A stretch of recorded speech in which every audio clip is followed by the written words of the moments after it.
Será que a Bíblia ela pode estar perdida dentro de uma igreja? Será que as Escrituras Sagradas, a efetividade dela, pode não estar presente entre aqueles que se dizem cristãos?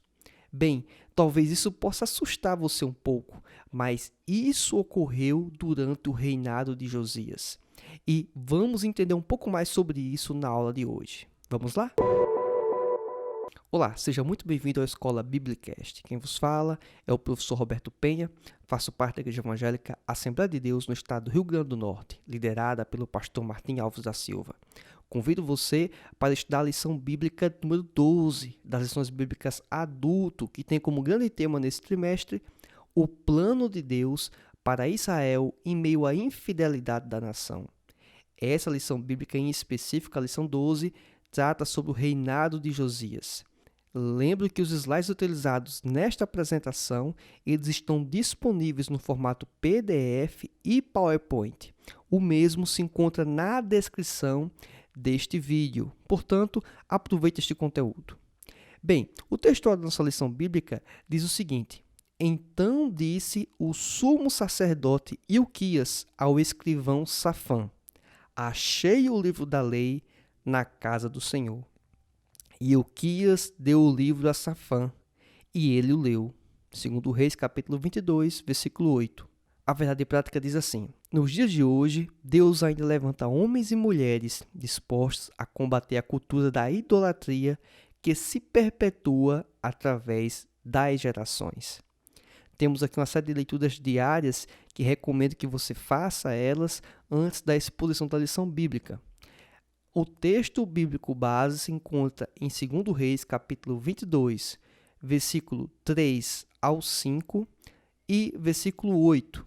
No capítulo 23, temos versículo do 2 ao 5, o versículo 21, 22 e 25.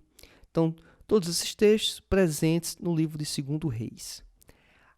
Como introdução da nossa lição bíblica, quero apresentar aqui o objetivo geral, que é pontuar o avivamento gerado por Josias. E aqui esse pontuar o avivamento gerado por Josias não é Josias que faz. Quem faz o avivamento é Deus. Mas a pessoa que contribuiu, vamos dizer, a mão de Deus instrumentalizada em uma pessoa, se tivesse que escolher uma pessoa nesse período, essa pessoa aqui foi Josias. E mesmo sabendo que tinham sacerdotes presentes, até profetas naquele período, mas nesse momento foi Josias aqui a pessoa que liderou esse processo nesse contexto. Objetivos específicos temos o seguinte: evidenciar o encontro de Josias com o livro da lei, destacar a dedicação de Josias na destruição dos ídolos e terceiro, identificar o retorno da celebração da Páscoa. No tópico 1, Josias repara o templo e no item 1 desse tópico diz o seguinte: achei o livro da lei no templo do Senhor, com base em 2 Reis, capítulo 22, versículo 8. Aqui narra um acontecimento que é muito emblemático, na minha opinião. O livro da lei foi encontrado dentro da casa do Senhor, dentro do templo, o que parece talvez ser muito estranho. E aí eu levanto algumas questões que eu acho que seria interessante você também pensar um pouco. Como assim Ilquias, que é o sacerdote que vivia naquele ambiente, achou o livro? Mas esse livro não era para estar disponível inicialmente de forma fácil? É bem verdade que durante um período que teve de, digamos, grande idolatria, vários manuscritos tendem a ter sido queimados, destruídos. E aí, por causa disso, se entende a pequena quantidade de números de escrituras, ou até mesmo, me parece aqui, apenas uma, o que é muito alarmante. Mas o que mais me impressiona é que Ilquias, ele achou o livro, estava perdido dentro daquele ambiente. Então, isso é um ponto importante. E aí, outro aspecto também, qual o motivo do esquecimento do livro? O livro foi esquecido, o livro foi perdido, mas como pode o templo, a casa do Senhor, não ter um elemento básico que seria o quê? A própria escritura que vai dar os parâmetros para o povo seguir, para o próprio sacerdote o que é seguir. E isso é interessante que quem fica mais assombrado, vamos dizer assim, né, no sentido que eu posso falar até positivo dessa palavra, não é uma palavra muito comum aplicando dessa forma, mas a pessoa que ficou mais impressionado com o escrito não foi nem Ilquias, foi, me parece, o próprio Josias, que é o rei, que vai ter acesso a essa leitura, essa escritura, em um momento posterior. Olha o que diz aqui também, né? Algumas questões que eu coloquei. O desprezo era tão grande que só existia uma cópia. Mesmo que sabendo que parte dos documentos anteriores, as cópias da escritura, tinha sido destruída, a princípio por algum rei perverso e pessoas amando dele, de qualquer maneira, é de se lamentar por existir, então, apenas uma cópia. Estou nem entrando no mérito dela estar perdida, né? Ter sido achada. É lamentar por ter apenas uma cópia. Daí dá para se entender o tamanho do afastamento que o povo tinha de Deus naquele período. Essa questão do livro perdido dentro do templo é algo que a gente pode externar e trazer reflexões para os nossos dias. Será que estamos incorrendo nos mesmos erros? Será que a Bíblia é presente nas casas e ausente nas famílias? Será que a Bíblia é presente nas mãos, mas ausente nos corações? Será que a Bíblia é presente nos gabinetes, salas, reuniões, mas ausente nas decisões? Presente nos púlpitos, mas ausente nas mensagens proferidas nestes ambientes? Ou seja, será que não estamos incorrendo no nosso contexto, no século XXI, me refiro aqui em específico na igreja brasileira, incorrendo em falhas, em práticas, até mesmo semelhantes do que ocorreu durante o reinado de Josias, ou pelo menos no início desse reinado dele? Eu sugiro, ou eu penso, que de certa medida estamos. A Bíblia está de fácil alcance, algo que era diferente daquele contexto em que Josias estava inserido. Mas a ideia de ter um afastamento, um desprezo, uma desconsideração pelas Escrituras, isso me parece bastante presente. E alguém pode dizer, irmão Roberto, como pode? Existem tantas Bíblias por aqui. Alguns, talvez olhar aqui minha biblioteca, tem tantas Bíblias, por exemplo, né? Será que pode estar faltando ela na mensagem? Tem risco, sim. É só observar o que se tem de algumas pregações por aí na internet que se faz vergonha saber que isso existe. Será que também a gente não percebe a complexidade que estão inseridos alguns jovens de desconhecimento das Escrituras e que, sabendo que parte desse desconhecimento, que parte dessa inobservância se deve a, infelizmente, falta de atuação dos pais no ensinamento das Escrituras e, mais importante do que ensinar as Escrituras, viver as Escrituras e os filhos verem que os pais observam e seguem as Escrituras. Então, dado todo esse contexto, inclusive pontos que já mencionamos em aulas anteriores, que não quero aqui também mais uma vez ficar, digamos, chovendo molhado, né? A questão problemática de cristãos dentro do ambiente político, né? Eu não falo cristão não poder se envolver com política, eu falo do cristão se agarrar com determinados políticos, endeusar, idolatrar alguns políticos e não larga de jeito nenhum, ou seja, faz vergonha um negócio desse. Então, assim, uma série de ambientes, de questões que estão dentro da nossa sociedade, dentro das nossas igrejas, e parece que há o quê? Uma desconsideração pelas Escrituras. Em listas anteriores, fiz questionamento no Telegram, no chat de voz, o pessoal se manifestando no próprio Instagram e o pessoal se manifestando que há uma necessidade de reforma na igreja. Aqui, lógico que a gente está entrando nos termos dessa reforma, mas penso eu que parte dessas inquietações, nessa busca de reforma, se deva a elementos como este que estou citando, ou pelo menos em parte. No tópico 1 ainda, no item 2, o rei rasgou suas vestes. A mensagem se perdeu. Com o tempo, um passo equivocado pelos antepassados podem trazer consequências negativas para as gerações futuras. A gente percebe isso. Josias, ele ficou impressionado com o conhecimento das Escrituras, o quão estava equivocado o direcionamento dele, inclusive do próprio povo. E aí ele tem a atitude de rasgar as vestes, de se arrepender, de buscar em Deus, de pedir perdão, de querer mudar o rumo. E isso se deu, e é óbvio, pelo negligenciamento do ensino correto para ele, dos pais dele, que já recebeu o ensinamento equivocado já do seu pai, do seu avô e assim por diante. Tem um momento que pode-se ter uma reviravolta, e isso inclusive ocorreu com Josias. Mas olha as consequências de um equívoco lá atrás, que por mais que não estamos aqui tratando de maldição hereditária, nada disso. A gente está tratando aqui da consequência prática.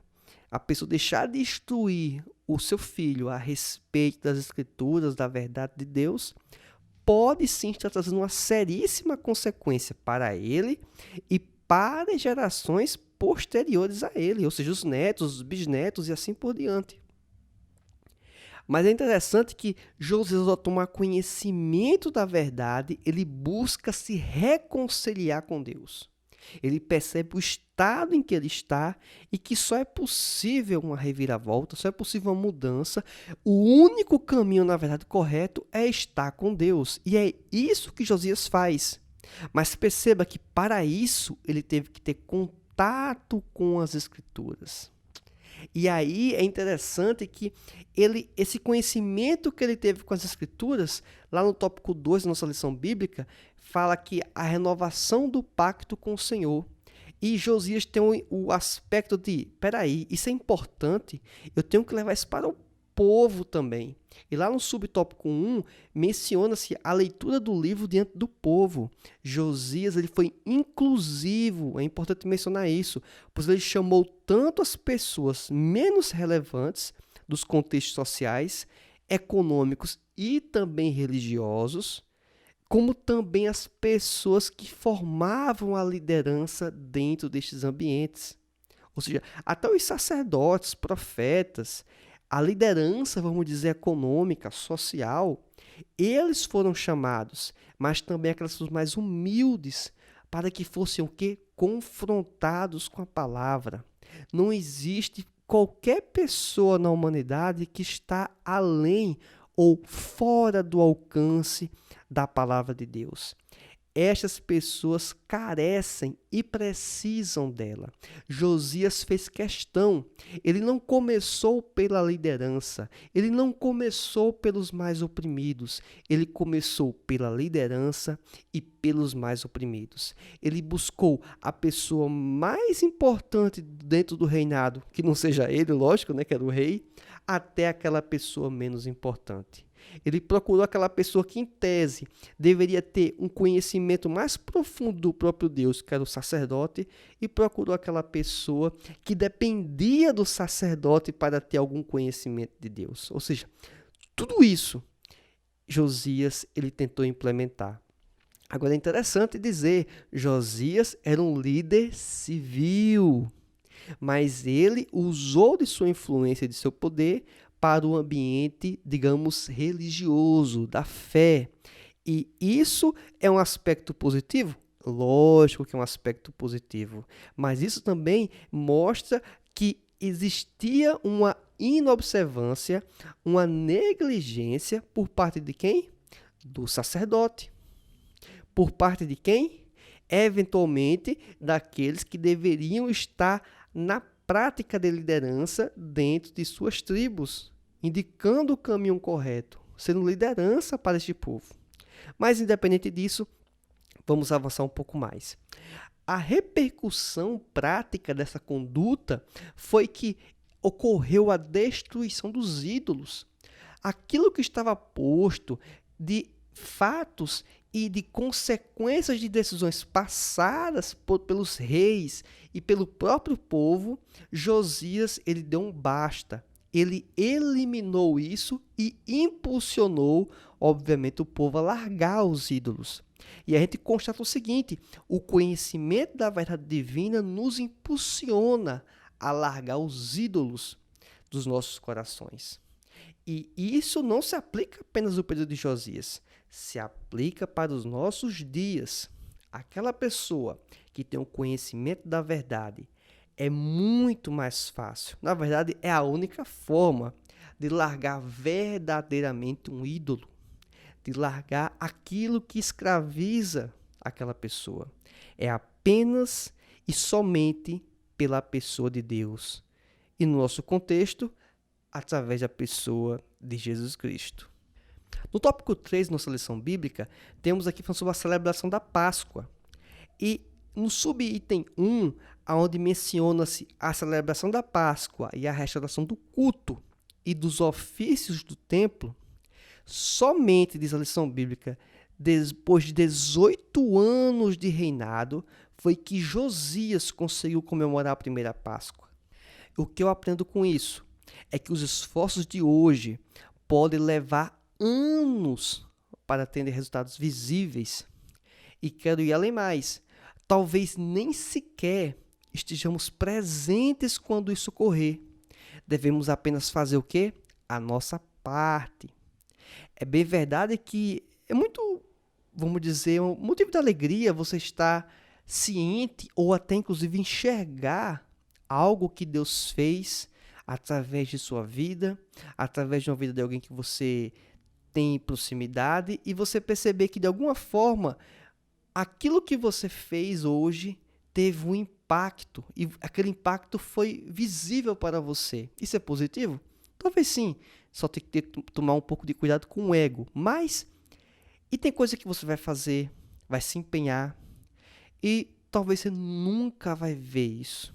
Talvez você vai morrer antes que isso possa dar algum fruto que fique em evidência. Mas o importante é que estejamos prontos a fazer o quê?